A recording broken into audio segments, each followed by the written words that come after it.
சகோதரி வீட்டுக்கு போயிருந்தேன். ஒரு டைம் ஒரு மாதத்துக்கு முன்னாடி போயிருந்தபோது எனக்கு வந்து சிக்கன் எடுத்து கொடுத்தாங்க. நான் எடுத்துகிட்டு வந்து கொடுத்தேன், நல்லா பண்ணி கொடுத்தாங்க. செம்ம டேஸ்ட்டாக இருந்துச்சு கிரேவி.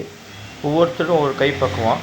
எங்கள் மதரும் நல்லா பண்ணுவாங்க, பெரிய சிஸ்டரும் பண்ணுவாங்க, சின்ன சிஸ்டர் நல்லா பண்ணுவாங்க. சின்ன சிஸ்டர் விட்டு நான் ரொம்ப நாள் ஆச்சு சாப்பிட்டேன். இது சாப்பிட்டதும் அருமையாக இருந்துச்சு கிரேவியோடு இருக்கிறது.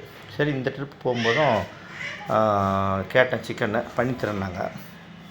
பாருங்கள், 1 கிலோ சிக்கனில் கிரேவி தனியாக, வறுவல் தனியாக, குழம்பு தனியாக.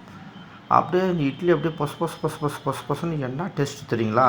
3 இட்லியோட 4 இட்லி சாப்பிட்டா பாருங்கள், குழம்பு எடுத்து அப்படியே ஊற்றும் பாருங்கள்.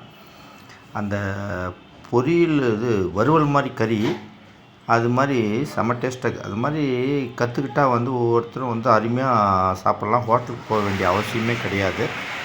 செம்ம டேஸ்ட்டாக இருக்கும். நீங்களும் இந்த மாதிரி கைப்பக்குவமாக எப்படி பண்ணுறதுன்ட்டு கற்றுக்கிட்டு இது மாதிரி சாப்பிடுங்க. நன்றி.